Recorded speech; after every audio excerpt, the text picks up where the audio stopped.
Shalom Shalom pemirsa, ya pemirsa. jumpa lagi bersama dengan kami dalam suatu acara yang luar biasa yakni Good News Program bersama dengan saya Daniel Hendrata dan juga ini istri saya. Debbie Katarina, senang sekali bisa berjumpa kembali dengan pemirsa setia dari Good News Program. Ya, menyapa setiap daripada Anda yang menyaksikan dengan cara apapun juga, baik yang ada di YouTube Anugerah Ministries ataupun di televisi, di stasiun di mana Anda menyaksikan acara ini. Kita percaya, sebagai orang percaya, pertemuan ini bukanlah sesuatu yang kebetulan. Nah, kalau Anda sedang menyaksikannya dan merasa bahwa acara ini sudah menjadi berkat, do us a favor. Yang pertama, Anda bisa support kami dengan cara mensubscribe daripada YouTube channel Anugerah Ministries. Ya, jangan lupa. Dan kemudian yang kedua, bagikan ulang kepada teman-teman Anda sehingga mereka pun akan dapat diberkati sama seperti bagaimana Anda pun sudah diberkati melalui acara-acara ini. Oke? Mantap. Ya. Hari ini kami akan menampilkan seorang narasumber yang merupakan teman baik kita Oh, nih sahabat ya. baik ini ya. Siapa nih? Namanya Bapak Pendeta Gunawan Handoyo. Ada sesuatu yang unik dengan satu orang hamba Tuhan ini karena dia bukan cuma seorang hamba Tuhan sepenuh waktu, tetapi pada saat yang bersamaan dia adalah seorang pengusaha sepenuh waktu. Jadi ini menarik banget Ya. dalam topik yang sangat relevan dan pasti akan menjadi berkat buat siapapun Anda menyaksikan, yakni topiknya apa? Menang dalam krisis. Yes. Nah, saat ini kan ada pandemi COVID-19 yang melanda dan Betul. kita tahu ada krisis ekonomi yang mengikutinya. Kita akan belajar hari ini bagaimana sih kita itu bisa menang dalam krisis. Alright, oleh karena itu kita akan saksikan satu cuplikan video klip singkat yang satu ini.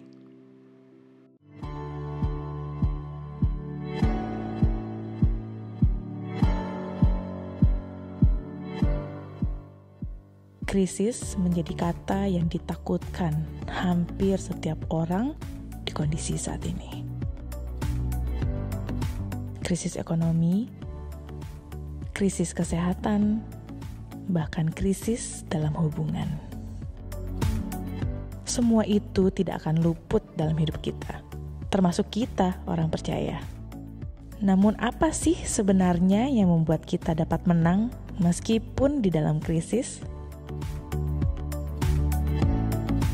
Good News episode Menang Dalam Krisis bersama narasumber Bapak Gunawan Handoyo, seorang gembala dari GBI Rock Mataram. Beliau juga merupakan pengusaha yang bergerak di beberapa bidang yang berpusat di daerah Mataram, Nusa Tenggara Barat. Di tengah kondisi seperti saat ini, respon seperti apa yang membuatnya dapat menang di dalam krisis? Maukah kita belajar bersama-sama dan keluar sebagai pemenang? Temukan jawabannya bersama-sama hanya di Good News Program.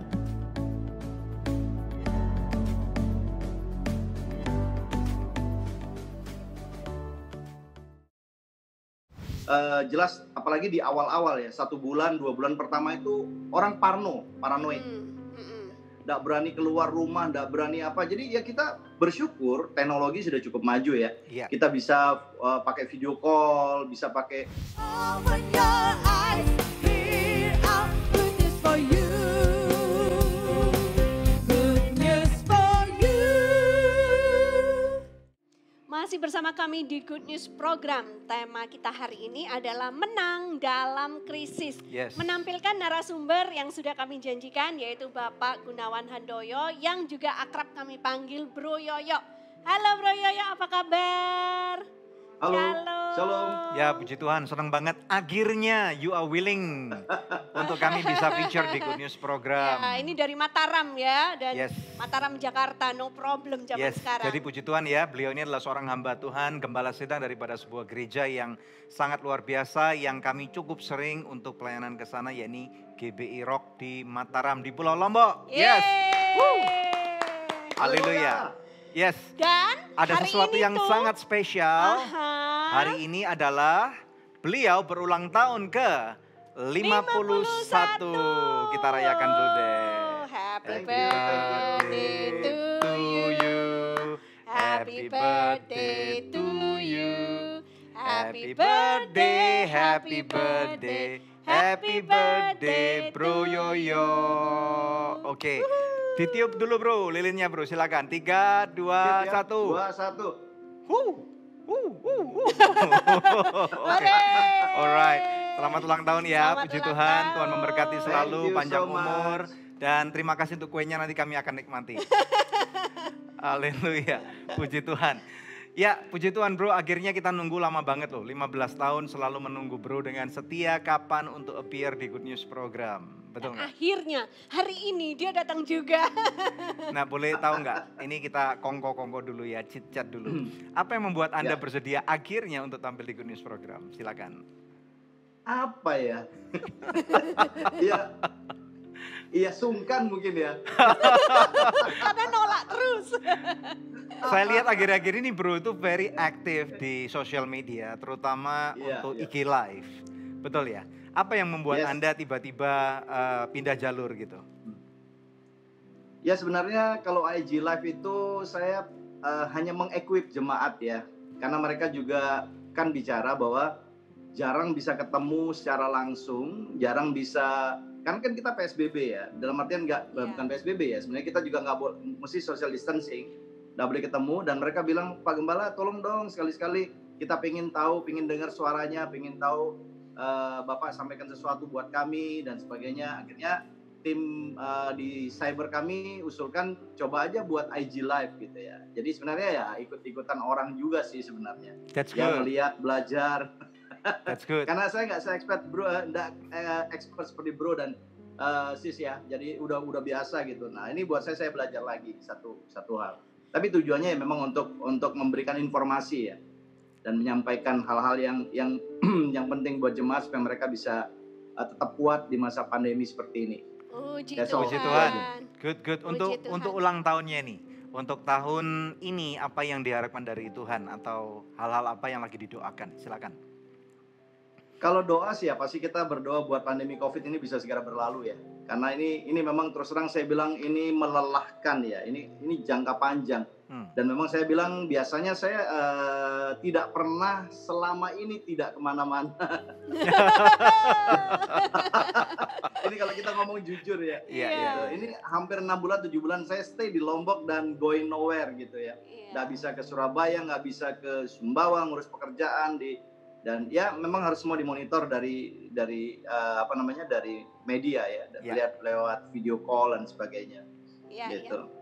Apalagi istrinya Bro Yoyo ini kan perusahaan tour and travel nih ya. Biasanya selalu bawa tour ke luar negeri, tapi sekarang harus di rumah terus ya. Ya, nah ini bro, kita lagi ngomong-ngomong nih, topik kita hari ini adalah menang di dalam krisis. Nah di Lombok itu di tahun 2018 itu ada satu gempa bumi yang cukup besar dan serialnya cukup panjang, betul nggak ya? Bisa cerita nggak tentang kejadian itu, kilas balik tentang kondisinya dan kemudian bagaimana proses pemulihannya gitu, silakan bro. Saya tidak bisa lupa kejadian pertama kali gempa dan itu memang menghebohkan karena gempa-gempa yang besar itu terjadi rata-rata di hari Minggu. Wow. Ya. Gempa pertama kali itu terjadi 1 hari setelah ulang tahun istri saya. Wow. Makanya saya nggak bisa lupa tanggal 29 Juli. Berarti tanggal 28 Juli malam. Pestanya menggemparkan dunia berarti. Iya betul. Ya, kita waktu itu pagi jam 6 lebih 45 menit ya, biasanya kami ibadah jam 7 ya. Itu saya baru keluarkan mobil dari rumah, tiba-tiba gempa gitu. Wow. Gempa lumayan 6, sekian skala Richter. Ya, dan kami mundur ya, akhirnya kami tetap ke gereja. Nah, sementara kami ibadah itu kurang lebih pukul 7.15 kira-kira. Itu gempa lagi. Wow. Ya, gempa dan di plafon gereja kan ada lampu gantung tuh. Itu muter dan cukup keras gitu. Nah, worship leader, pemain musik semua itu sudah siap-siap mau lari kan. Tapi saya biasanya gembala kan duduk paling depan. Saya tenang aja gitu. Saya cuma lihat mereka, saya bilang tenang aja, cool. Saya kasih tanda cool, tenang, dan mereka tetap menyembah Tuhan. Sementara gempa ya. Jadi kita terus, dan yang luar biasa begini, tidak ada satupun jemaat yang melarikan diri keluar. Wow. Ya, justru saya merasakan begini, dalam keadaan seperti itu penyembahannya jadi lebih asik bro. Jadi benar-benar sungguh-sungguh gitu ya. Berarti, dalam hadirat Tuhan. Iya. Intinya benar-benar di shaking kan, real gitu ya. Real berarti situation. kitab para rasul dialami oleh jemaat di Lombok seperti itu ya. Puji Tuhan, luar biasa banget ya. Dan kami dengarnya juga pernah nih kebaktian di luar gedung, apa betul? Ya. Karena gempa itu 1 hari dicatat yang pertama kali hampir 300 kali. Ya, kami terima dari BMKG dengan berbagai skala ya. Ada yang 4, ada yang 3, ada yang 2. Jadi benar-benar sepanjang hari itu kami rasakan gempa. Wow. Dan wow. kemudian hari Senin, Selasa terus gempa juga, tapi gempa-gempa rata-rata biasa ya, tidak terlalu keras. Dan hari Minggu berikutnya itu gempa 7 skala Richter. Wow, wow, wow. Itu yang menggoncangkan, itu sampai mati lampu, blackout semua ya, dan dalam hitungan detik gempa besar gitu, gempa besar sekali. Ya. Dan itu yang menyebabkan banyak orang cedera karena kejadiannya malam hari, ya sekitar pukul 7 malam, itu udah gelap, mati lampu, gempa yang sangat besar, itu sampai tiang tembok semua bunyi. Jadi mau tidak mau banyak orang yang panik, lari, akhirnya terpleset, jatuh dari tangga apa semua. Ya rumah mereka aman, tetapi karena panik, nah mereka akhirnya mengalami kecelakaan gara-gara mereka mau coba menyelamatkan diri. Wow, wow. Dan kita tahu bahwa akibat daripada gempa ini perekonomian di Lombok sempat mati saat itu, betul kan ya? Karena kita tahu bahwa salah satu sumber daya pemasukan daripada perekonomian di Lombok ini ada dari turisme atau pariwisata ya. Apalagi waktu itu turis-turis internasional, domestik juga pada takut ke Lombok. Ini bisa cerita kilas balik gak? Karena ini saya lihat ada kaitannya serial dari gempa menuju ke COVID. Bagaimana pada waktu itu kalian melakukan pemulihan terhadap bisnis waktu itu? Silakan. Ya, memang kondisi seperti itu saya katakan tidak mudah ya.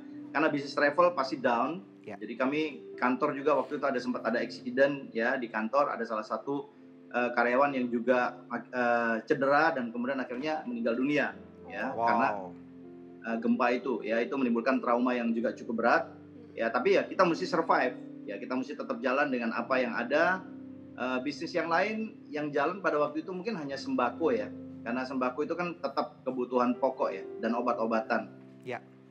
Kondisi itu masih dapat ditolong ya, karena saya lihat begini, yang mengalami gempa paling serius adalah Pulau Lombok ya. Bali kena imbasnya, Pulau Sumbawa seberang kami juga kena imbasnya, tapi mereka tidak terlalu terdampak sampai serius. Yang paling berat adalah Lombok memang.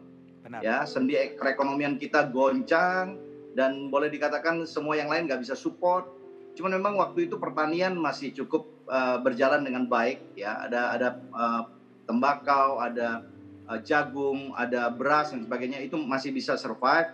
Ya, cuman kondisi untuk bisnis pada umumnya untuk Pulau Lombok itu stuck.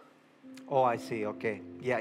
Apalagi pada waktu itu pemerintah baru saja mencanangkan ya, ada istilahnya sirkuit motor GP ya, lagi dibangun di Lombok ya, dan kemudian tiba-tiba mati gitu ya. Ya, nyambung nih, sekarang nyambung. Serial kedua, dari serial krisis yang begitu cukup panjang, melelahkan bagi teman-teman yang ada di Lombok. Dan kemudian masalah timbul lagi, belum lagi trade war dan yang lain-lain itu mungkin gak terlalu berdampak lah. Tetapi COVID ini pasti ini kayaknya orang bilang nih skakmat nih. Gimana nih kondisi COVID sekarang bagi teman-teman yang ada di Lombok dan sekitarnya Indonesia Timur lah gitu. Silakan. Ya, kalau saya bicara mengenai kondisi yang ada di Lombok, memang kami itu seperti habis jatuh ketimpa tangga, di bawah tangga banyak buah durian. Sedap dong itu, musangking nih pasti duriannya ya. Kalau nggak ketusuk durinya sedap. Iya gitu. Kalau musangking lumayan dibuka enak tuh berarti. Nah iya itu, gak sempat mikir tuh mau musangking atau musang yang lain. Dan memang kondisi kami waktu itu pasca gempa itu sudah mulai cukup recover karena pemerintah ya, kita mesti berterima kasih sama pemerintah pusat dan pemerintah daerah, mereka juga cukup tanggap ya, banyak memberikan support buat para pengusaha-pengusaha untuk masyarakat yang kecil menengah ke bawah juga mereka banyak diberikan support. That's good. Ya. Nah, dan itu sebenarnya kami baru merangkak ya, baru mulai berjalan lagi sampai kemudian di bulan Februari, khususnya bulan Maret itu udah mulai ada yang pandemi Covid. Dan ini menurut saya pandemi Covid ini lebih serius daripada gempa. Wow. Ya, saya bicara dengan para leader saya beberapa waktu setelah itu, mereka bilang begini, kalau mereka boleh memilih gitu ya, kita katakan boleh memilih gitu, mereka lebih siap menghadapi gempa itu daripada pandemi Covid. Wow, kenapa? Alasannya apa? Karena pertama pandemi Covid ini kan berlaku terjadi di seluruh dunia ya. Kalau dulu teman-teman menghadapi gempa, mereka yang trauma mereka bisa diungsikan ke Surabaya, ke Jakarta dan sebagainya. Betul. Nah dalam kondisi seperti saat ini kita nggak bisa kemana-mana. Mau kemana lagi? Mau Surabaya juga nggak bisa. Mau ke Bali close ya waktu itu. Jadi kita nggak bisa kemana-mana ya. Istilahnya bener lockdown. Kita memang ya udah kita coba bertahan dengan apa yang ada, dengan source yang ada pada waktu itu di tempat kita masing-masing. Iya, iya, iya. Jadi dalam hal ini bagaimana Bro Yoyok dan juga pengerja-pengerja gereja, jemaat-jemaat di sana berusaha untuk bertahan di tengah-tengah pandemi COVID-19 ini? Ya, dari pembicaraan ini memang kan menimbulkan ketakutan. Semua orang takut ya, karena jelas apalagi di awal-awal ya, 1 bulan, 2 bulan pertama itu orang paranoid. Nggak berani keluar rumah, nggak berani apa. Jadi ya kita bersyukur teknologi sudah cukup maju ya. Iya. Kita bisa pakai video call, bisa pakai teknologi dan sebagainya, bisa komunikasi. Ya, tapi kebanyakan mereka semua stay at home ya. Dan tentunya bisnis pasti flop ya. Dan saya kebetulan ada bisnis juga di tambang. Ya tambang juga mereka terapkan setelah beberapa bulan tuh ada lockdown juga. Jadi kebutuhan mereka untuk consumable dan sebagainya itu menurun cukup drastis. Ya. Dan ini ya jelas berpengaruh pada bisnis secara keseluruhan. Nah kemudian bagaimana bro, pada waktu itu kan misalnya tadi diceritakan bahwa sekarang harus berusaha untuk mencukupkan diri. Karena memang firman Tuhan sudah mengatakan dari zaman dulu nih, cukupkan dirimu dengan apa yang ada padamu. Betul. Nah kalau di Lombok kan saya lihat nomor 1, tanahnya cukup subur ya. Tanah pertanian di sana cukup bagus. Kemudian pariwisata, kalau bosan masih bisalah ke Gili ini, Jalan-jalan ke Gili pantai. Air, Gili Meno ya, masih bisa ke pinggir pantai dan yang lain-lain ada berbagai macam, mau naik gunung juga masih bisa gitu ya. Mau istilahnya mau trading di antara teman-teman sepulau Lombok pun saya nggak tahu nih. Nah kiat-kiat apa yang kalian lakukan istilahnya untuk bertahan, bukan cuman sekedar hidup dan kemudian nggak sakit, tetapi bagaimana kan istilahnya life has to move on gitu. Ya. Ya, yang pertama adalah kita lihat dulu source apa yang ada pada kita. Ya, jadi kondisi itu memang kan mau berjual beli juga memang agak berat ya, tidak mudah. Karena kita bilang kita punya barang juga daya beli juga menurun cukup drastis. Karena memang dari awal sudah dikatakan bahwa pandemi COVID ini belum bisa ditentukan, diprediksi berapa lama. Ada ahli yang berkata 1 tahun, ada yang berkata setengah tahun dan sebagainya. Kita ngomong yang paling short aja ya, setengah tahun lah. Setengah tahun waktu kami mulai dari Maret itu kami sudah membuat estimasi ya apa yang harus kita lakukan dan kita mulai berhitung apa yang ada pada kita, ya kan? Nah itu bisa nggak kita bertahan dan kita lakukan restrukturisasi. Tentunya hal-hal yang tidak perlu itu ya di dalam manifest, dalam list kita itu kita skip, kita coret. Ini nggak perlu, ini nggak perlu dan kita belajar hidup benar-benar hemat. Ya, I see. Hanya kita utamakan untuk kebutuhan ya makan minum pakailah. Kalau pakai mungkin kita juga tidak terlalu fokus makan minum aja. Saya rasa ada tambah satu lagi bro, makan, minum, pakai, pulsa. ini kebutuhan dasar nih sekarang. Kalau nggak ada pulsa susah nih. Iya. Betul ya. Karena kan study online, church online, jadi perlu pulsa gitu ya. Iya, terus silakan. Ya. Kalau kita bicara ini bicara tentang bisnis dulu ya bro ya. Ya. Kalau kita bicara tentang bisnis itu saya ngomong memang terdampak. Ya, tapi puji Tuhan karena kalau kita lihat di tambang skalanya memang menurun. Ya, saya ada supply dan ada beberapa kontrak produk yang ada di tambang itu memang flop ya, menurun. Tapi saya bersyukurnya begini, saya ada kantor di Surabaya yang memang kita juga banyak handle barang-barang safety. Ya, dan ini yang justru boomingnya di kantor yang ada di Surabaya. Ini puji Tuhan dan itu bisa subsidi silang ya. Jadi kami atur bagaimana cara supaya bisa saling mencukupkan gitu dari ini. Yang penting kita hitung 1 bulan fixed cost-nya berapa, bisa cover nggak? Karena saya memang tidak ingin mengurangi karyawan, tidak ingin kayak memberhentikan karyawan atau buat 2 minggu gitu ya. Ya istilahnya ya. Mengurangi jam kerja, gitu ya. mengurangi jam kerja. Ya, mengurangi jam kerja, kita usahakan enggak. Jadi ya dalam hal ini ya saya juga mesti berpikir ya sebagai director, saya mesti pikir bagaimana source, kita juga coba cari peluang. Dan ada beberapa hal yang saya lihat sebenarnya di dalam setiap kesulitan sebenarnya ada peluang yang muncul gitu. Amen. Nah, itulah yang saya bilang kejelian kita. Jangan panik. Justru kalau kita panik, pintu yang terbuka pun kita nggak akan pernah bisa lihat. Betul. Ya. Bro, jadi terakhir kita kan kita maaf nih saya potong. Terakhir kan kita juga dengar kalau di sana itu gerejanya lagi ekspansi nih ya. Betul kan? Dari apa yang kalian punya dan kalian merasa udah sekarang tempatnya nggak cukup, harus ekspansi Ya. besar-besaran. Nah, bisa ceritakan enggak tentang kondisi ini dan kemudian kondisi pembangunan bagaimana sekarang? Ya, kalau pada waktu bulan Maret itu kan pembangunan sedang berjalan, ya. Cuman memang kendalanya adalah karena tukang kebanyakan kan dari luar daerah, dari Jawa. Ya, jadi karena kondisi seperti itu, tukang-tukang juga nggak berani, semua pada pulang. I Jadi see. kami tidak punya tukang, gitu. Ya, jadi dan kami juga coba berhitung ulang ya semua, karena kita harus ngomong jujur bahwa pada waktu itu kami mengerti para pengusaha-pengusaha kami juga banyak yang terdampak. Ya, mereka ada yang punya hotel, mereka ada yang punya jalur distribusi, mereka punya bisnis-bisnis yang lain tuh semua rata-rata terdampak. Ya. Khususnya untuk jemaat-jemaat kami yang ada di daerah Senggigi, ya Gili Air, Gili Trawangan itu mereka jobless. Wow. Nah, jadi apa yang gereja harus lakukan pada waktu itu saya putuskan bahwa kita akan memberikan bantuan untuk mencukupkan mereka makan dan minum mereka. Itu I menjadi see. fokus utama. Jadi dana itu untuk rencana pembangunan sementara saya hold, ya. Tapi ini rencana akan segera kita start lagi, kita akan mulai karena tim pembangunan sudah mulai meeting, ya. Karena kondisi saya lihat secara ekonomi ya sudah mulai ada titik cerah gitu. Right, Ya. oke, good. Udah- Jadi istilahnya ada shift of priority ya dari pembangunan gedung gereja secara fisik, kemudian sekarang karena kondisi ini harus shift ke pembangunan gereja secara manusia. Demikian ya. Yes, Awesome. membangun manusia seutuhnya. Yeay. Mantap, luar biasa. Kita akan take a break dulu ya, Bro.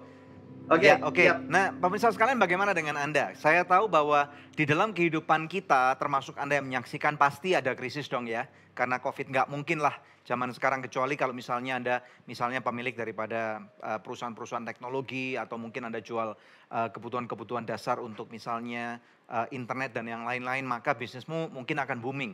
Tetapi sebaliknya Anda tahu bahwa krisis ini belum tentu pendek. Nah, kalau misalnya Anda menyaksikan ini dan Anda berkeluh kesah di layar televisi Anda atau gadget di mana Anda menyaksikan, ini ada nomor-nomor telepon di mana Anda dapat hubungi kami karena ada pasukan doa kami akan membantu Anda untuk berdoa.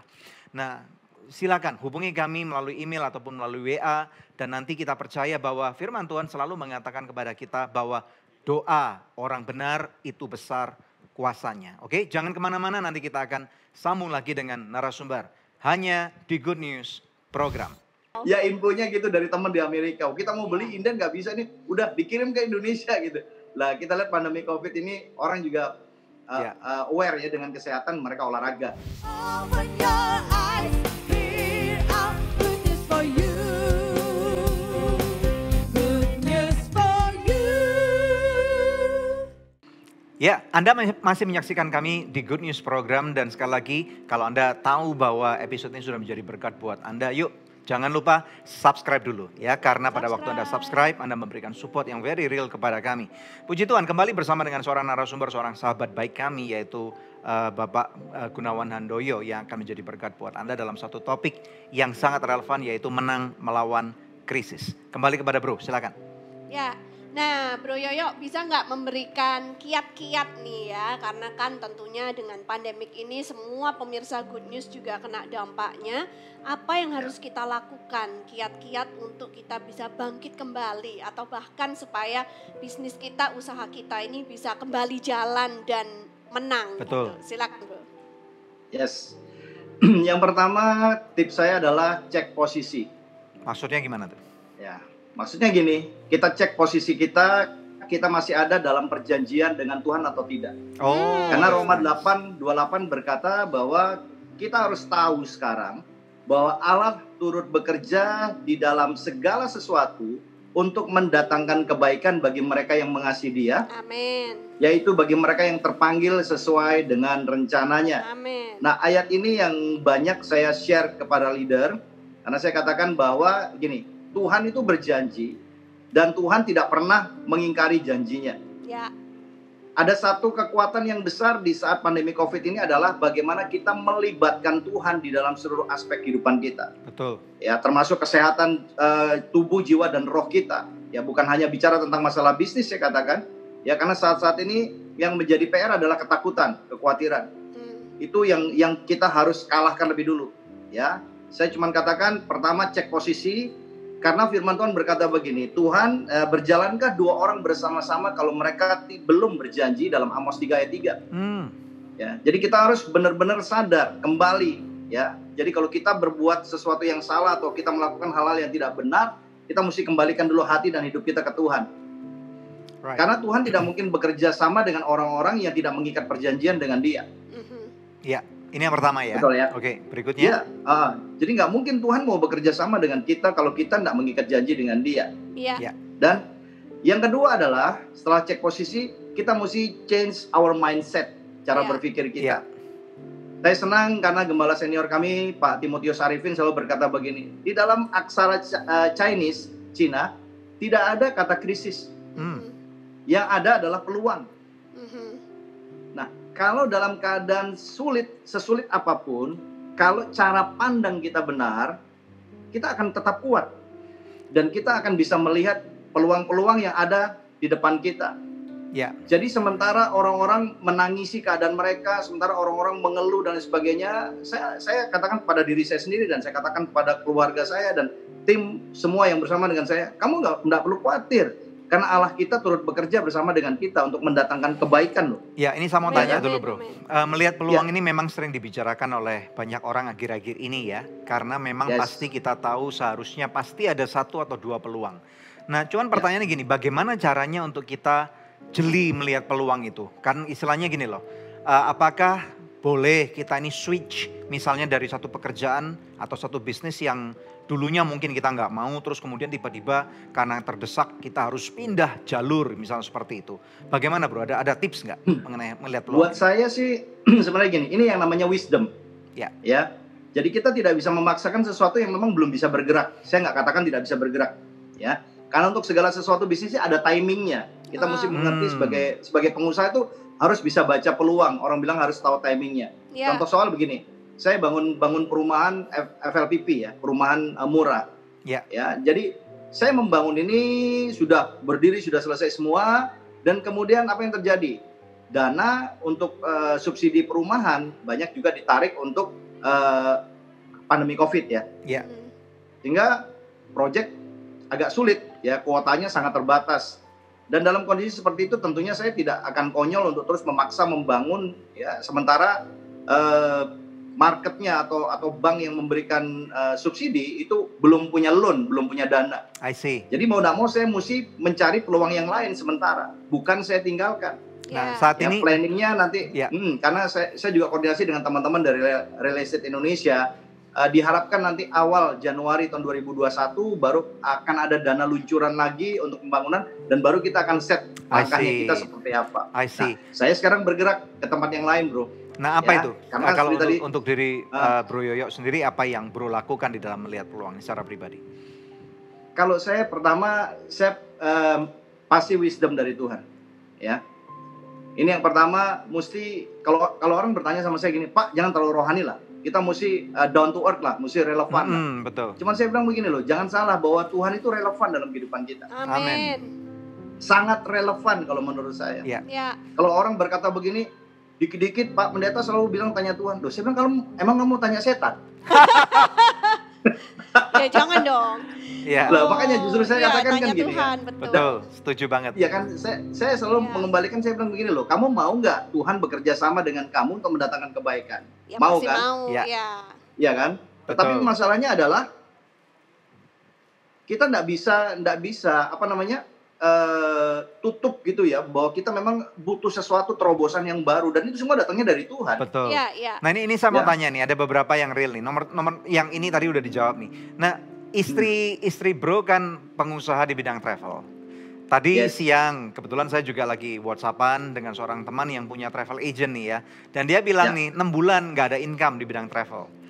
Nah terus kemudian dia harus switch satu pekerjaan. Nah saya ingin tahu nih, kalau misalnya di dalam perusahaan Bro sendiri yang untuk travel untuk istri Bro ini, kiatnya apa nih? How to survive? Mungkin ada teman-teman travel agent yang lain yang lagi nonton nih, bisa belajar dari Bro nih, silakan nih. Kalau yang kita lihat memang kondisi 3 bulan 4 bulan pertama itu kan benar-benar itu parah. Boleh dikatakan nggak ada penjualan karena nggak ada flight, masuk Lombok dan sebagainya ya, nggak ada yang terbang keluar dan sebagainya. Dan hotel-hotel juga semua kan close ya. Nah, Tetapi setelah berjalan 3 bulan 4 bulan itu, orang-orang rupanya sudah, karena hotel-hotel juga memberikan diskon price untuk kamar ya. Contoh-contoh hotel-hotel di Senggigi yang biasanya 2 juta, kemudian mereka diskon jadi 1 juta, kemudian ada yang 1 juta jadi 600.000 dan lain sebagainya. Right. Nah, ini yang kemudian bisa jadi satu market karena orang-orang ini kan kelamaan di lockdown. Mereka juga butuh refreshing. Jadi marketnya adalah local market. I see. Memang nilainya mungkin tidak seberapa, tetapi itu lumayan. I see. Ya. Dan itu yang memang sekarang kita kerjakan, dan pembuatan visa, karena kami juga ada jasa untuk pembuatan visa dan sebagainya. Itu juga tetap ya perpanjangan karena kebetulan di tambang yang ada di Sumbawa itu juga masih ada banyak ekspat. Jadi mereka juga ngurus perpanjangan visa mereka. Itu juga kita ada bisnis di situ. Ya, masih ada penghasilan lah. Walaupun memang kalau dibandingkan, saya ngomong dengan istri saya dalam kondisi kemarin itu berapa persen kira-kira? Dia katakan belum sampai 10%. Wow. Dari omset ya. Jadi caranya gimana ya? Memang harus sacrifice. Sekarang istri saya juga tidak mau mengurangi sampai dikeluarkan dan sebagainya. Ya mau tidak mau akhirnya kita atur bagaimana shift dan lain sebagainya untuk di sana. Gitu. Nah, waktu tadi bicara tentang hikmat dari Tuhan, apakah Tuhan sudah memberikan hikmat kepada Bro Yoyo dan istri gitu, memberikan peluang baru dalam bidang apa nih? Salah satu yang ini Jenis putri saya kan pulang ke Lombok juga, ya. Dia suka ada satu chicken wing yang di Amerika sangat terkenal di San Francisco, dan kemudian karena dia nggak bisa ke situ. Kemudian dia coba buat bumbunya gitu, dan trial gitu. Makanya kalau berat badan saya agak naik sedikit ya diterimalah dengan hati terbuka. Oh, I see, oke, ya. Karena saya harus tester, jadi testernya Pak udah enak nggak gitu. Puji Tuhan, menu yang dia buat akhirnya kita juga ada PO online ya. Jadi ada jual makanan, pakai Gojek dan sebagainya, dan itu puji Tuhan itu berjalan cukup baik. Wow, mantap. Puji Tuhan. Congratulations Janice, well done. Ini menarik banget. Nah, ini ada satu pertanyaan lagi. Kalau misalnya saya tahu nih di daerah Lombok kan pariwisatanya luar biasa, cantik banget gitu, dan ada hotel-hotel yang juga bagus-bagus lah. Nah, kalau ada jemaat-jemaat yang berkeluh kesah nih, mereka mungkin pengusaha hotel atau lodging gitu ya. Kiat-kiat apa yang Bro bisa berikan kepada mereka nih? Kalau kondisi seperti sekarang memang kita lihat ya, kembali apakah mereka operate-nya itu menggunakan dana yang kalau kita istilahnya uang dingin atau uang panas. Dalam artian uang panasnya kan uang dari bank. I see. Ya, tapi kondisi yang sekarang kan bank juga memberikan kelonggaran untuk restrukturisasi. Cuman itu berlaku kurang lebih sampai bulan Januari sampai bulan Februari 2021. I see. Nah, ini yang harus kemudian ya harus dicoba dicari hal-hal apa yang bisa mereka tawarkan ya ke orang lain. Cuman memang saya bilang ini juga enggak terlalu menjanjikan, dalam artian begini, karena biaya operasional untuk sebuah hotel itu sangat mahal. Wow. Sangat tinggi. Yeah. Ya, kalau misalnya gini, mereka mau buka, mereka punya 100 kamar. Dan yang tinggal cuma 2 kamar atau 3 kamar, orang dalam itu cuma Sabtu dan Minggu misalnya gitu. Mau enggak mau dia mesti ada pegawai, mesti harus yang standby, nggak mungkin cuma 2-3 orang kan. Ya. Orangnya juga cukup banyak dan mereka mesti kalkulasi. Jadi ada beberapa hotel yang memang mereka belum berani untuk action, untuk mulai berjualan kamar. Kita ngomong itu restorannya juga masih close. Tapi beberapa yang lain mereka ngaturnya kamar-kamar tertentu ya, klaster tertentu tuh yang mereka bisa jual. Dan mereka marketing dan mereka juga kerjasama dengan travel-travel yang ada untuk coba guide ya customer lokal ini. Gitu, untuk bisa ya jadi customer untuk boleh nginep di hotel mereka dan sebagainya, dan mereka serve dengan baik, dan itu juga memang kita lihat bisa jadi satu peluang untuk mereka pelan-pelan bisa survive. Ya, jadi istilahnya nggak menyerah gitulah ya, karena masih ada local market, domestic market yang bisa digarap gitu ya. Nah, Bro Yoyo, adakah kabar baik, kesaksian bagaimana di Lombok, mungkin dari jemaat, dari pengerja atau dari keluarga Bro Yoyo sendiri yang mana menang terhadap krisis ini? Ada nggak kabar baik yang bisa disampaikan dalam bentuk kesaksian? Kalau menurut saya gini, menang terhadap krisis itu kan semua ada di dalam pikiran kita. Betul. Ya, betul sekali. Itu yang first thing first kalau menurut saya ya. Karena buat saya gini, kita menang dulu dengan diri kita sendiri, menang dengan dengan mental kita, dengan faith, ya kan. Nah, kemudian saya katakan step by step kita pasti akan lihat peluang, ya. Peluang itu pasti akan muncul. Nah, saya berikan contoh, ada satu jemaat kami, dia jualan sepeda. Waktu saya discuss dengan dia bilang, "Kok, sekarang malah permintaan sepeda itu luar biasa sampai kosong-kosong terus." Oh iya, Omset orang-orang dia pada malah sepedaan naik. semua ya di mana-mana ya. Olahraga. Malah saya dengar dari Amerika itu kan sepeda Brompton kan nggak murah, bro. Iya. Mahal. Ya. Itu sepeda Brompton kan mahal itu. Itu yang ngabisin itu orang Inden kan, orang Indonesia. Orang Indonesia yang ngabisin. Wow. Ya infonya gitu dari teman di Amerika. Kita mau beli Inden nggak bisa nih, udah dikirim ke Indonesia gitu. Lah kita lihat pandemi COVID ini orang juga aware ya dengan kesehatan, mereka olahraga. Gitu. Salah satu naik sepeda gitu. Iya. Ya. Jadi yang jual sepeda ya puji Tuhan ya. Mereka masih bisa survive. Dan yang kedua yang punya apotik. Ya. Yang punya apotik saya lihat masih cukup stabil ya, karena kebutuhan justru cukup banyak untuk obat-obatan dan sebagainya, vitamin. Iya, betul. Ya. Mereka masih bisa, dan sembako saya lihat masih tetap jalan. Cuman memang kalau sembako itu agak penurunan karena apa? Karena hotel-hotel, restoran Close, semua kan banyak ya. yang masih close, masih belum buka. Jadi market mereka hanya khusus untuk yang lokal-lokal yang umum. Jadi mereka, kalau saya bicara dengan beberapa pekerja kami yang punya usaha distribusi untuk makanan ya, mereka cut off kira-kira hampir 50%. Wow.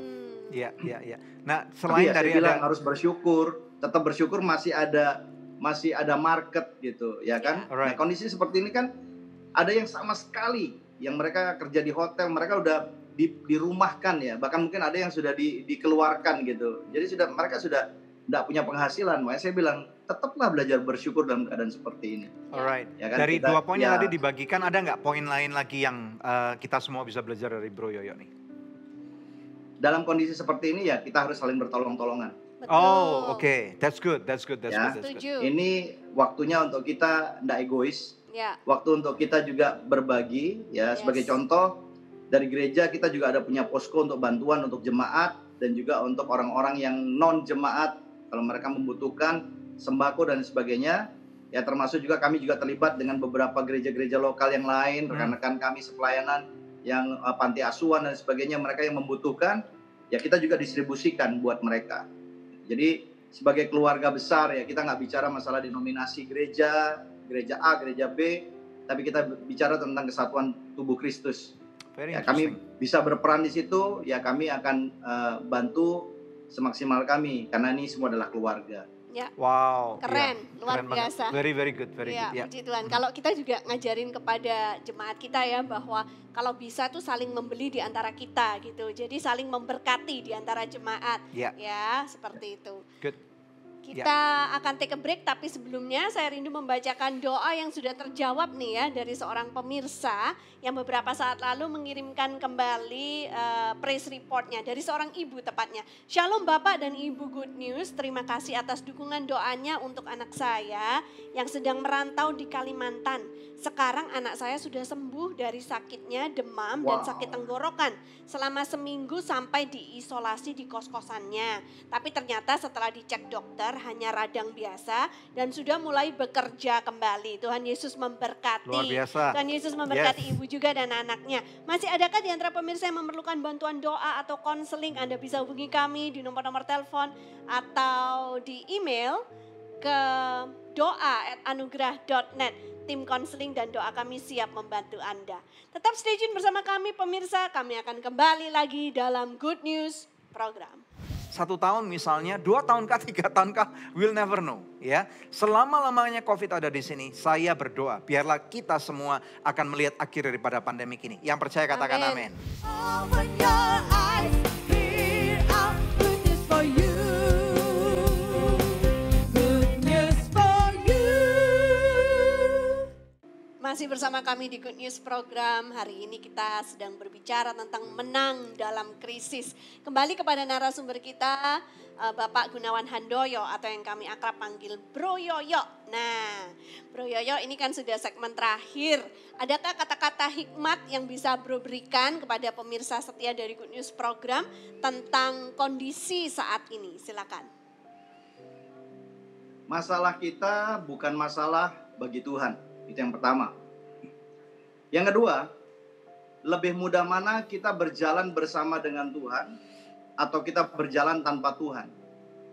Sesulit-sulitnya kita berjalan ya, dengan aturan yang Tuhan berikan buat kita, tetapi akan jauh lebih sulit dan mustahil kalau kita berjalan tanpa Tuhan. Ya. Good, terima kasih sekali untuk waktunya Bro Yoyo. Sekali lagi selamat hari ulang tahun. Thank Dan you. semoga Thank you. gak lama lagi pandemiknya selesai. Nanti kita bisa saling bertemu, bersua kembali. Entah Anda Amin. yang ke Jakarta atau kita yang ke sana. Dan kita bisa Ngobrol-ngobrol lagi. bisa guyon-guyon lagi gitu ya. Karena kalau dengan Bro Yoyo ini seru banget gitu. Puji Tuhan, terima kasih. Jangan Oke. offline, Thank jangan you. off air dulu ya. Saya mau sampaikan Oke. firman Tuhan dulu. Ya, bagaimana dengan teman-teman pemirsa sekalian, Anda diberkati. Kita lihat kebenaran firman Tuhan yang kita lihat bersama-sama dari 2 Korintus pasal yang keempat.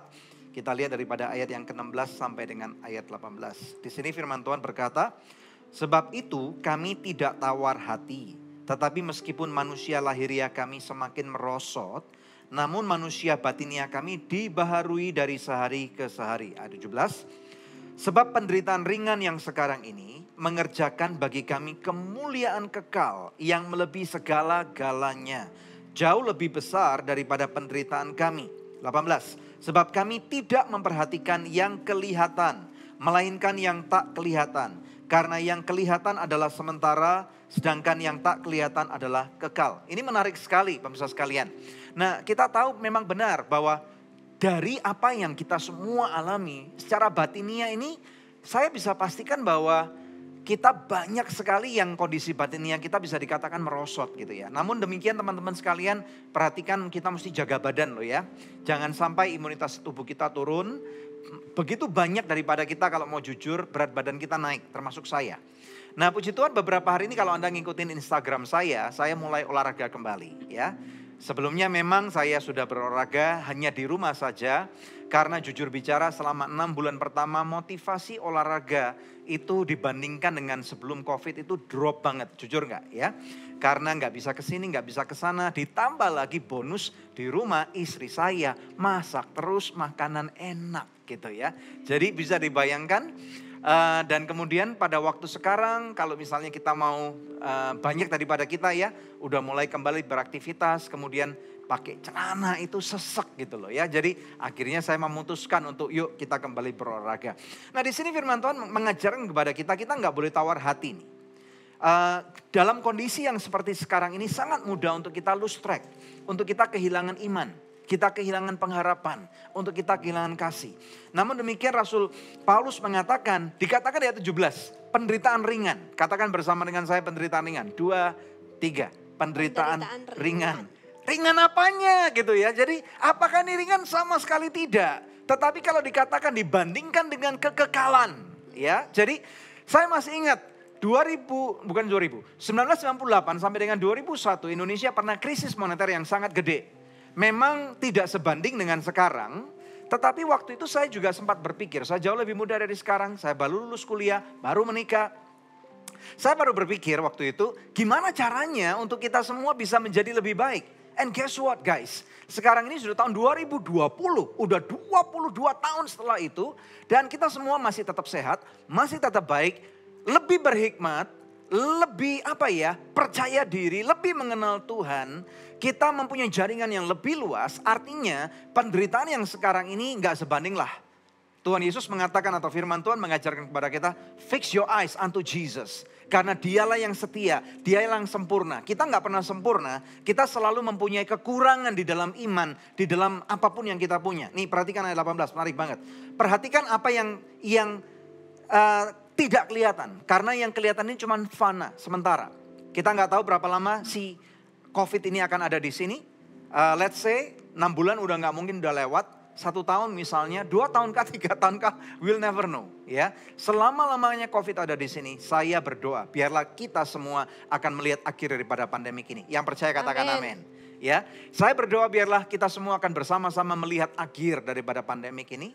Dan kemudian kita akan melihat bagaimana Tuhan akan memulihkan banyak perkara. Amin. Dan kemudian setelah itu kita akan melihat bagaimana kita akan membangun ulang kehidupan yang ada. Amin. Tetapi saya percaya kita semua akan menjadi orang-orang yang lebih berhikmat. Yuk bertahan guys.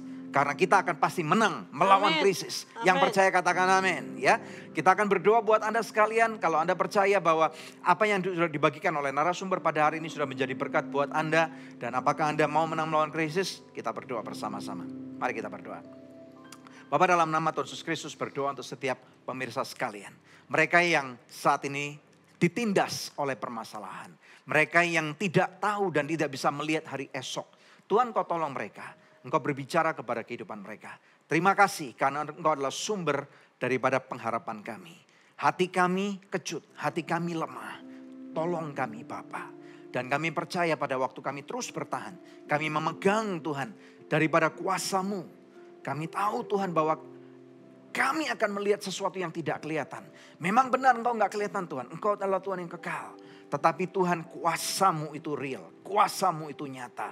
Kasih sayang-Mu kepada anak-anak-Mu itu demikian dahsyat. Memberkati setiap anak-anak Tuhan. Setiap pemirsa sekalian. Terima hikmat, perkenanan, dan kuat kuasa daripada Tuhan Yesus. Kuasa daripada yang maha tinggi. Ia akan memberikan kekuatan kepada saudara. Be blessed. Diberkatilah kehidupan pemirsa sekalian. Apapun yang kau kerjakan. Biarlah firman Tuhan digenapi. Dan firman Tuhan berkata, engkau pasti berhasil. Engkau pasti berbuah. Hidupmu pasti akan menjadi kesaksian dan kemuliaan buat nama Tuhan. Terima dalam nama Tuhan Yesus Kristus. Yang percaya dan sudah diberkati Tuhan, katakan amin. Haleluya, puji Tuhan. Yes, haleluya. Puji Tuhan, Haleluya. pemirsa. Satu tayangan yang luar biasa telah kita lewati bersama. Kami percaya Anda diberkati sama seperti kami di studio juga diberkati oleh Tuhan. Kita akan jumpa lagi di pekan yang akan datang, hari, jam, dan stasiun televisi yang sama. Saya Devi Katarina bersama dengan suami saya Daniel Hendrata, dan sekali lagi jangan lupa kalau Anda sudah diberkati, yuk yang belum subscribe sekarang waktunya sebelum akhirnya pada episode ini. Subscribe. Ya. Puji Tuhan. So we'll see you at next broadcast. Tuhan Yesus memberkati. Halo teman-teman sekalian, Anda baru saja menyaksikan sebuah episode Good News program, atau mungkin Anda juga menyaksikan video-video tayangan yang lain yang kami pernah upload pada channel @Anugerah Ministries. Dan saat ini secara pribadi pula saya mengajak Anda untuk berpartner bersama dengan kami. Sehingga lebih banyak lagi tayangan-tayangan yang luar biasa. Akan ada inovasi-inovasi baru, akan ada kesempatan bagi Anda juga untuk membantu kami untuk memperlebar kerajaan surga.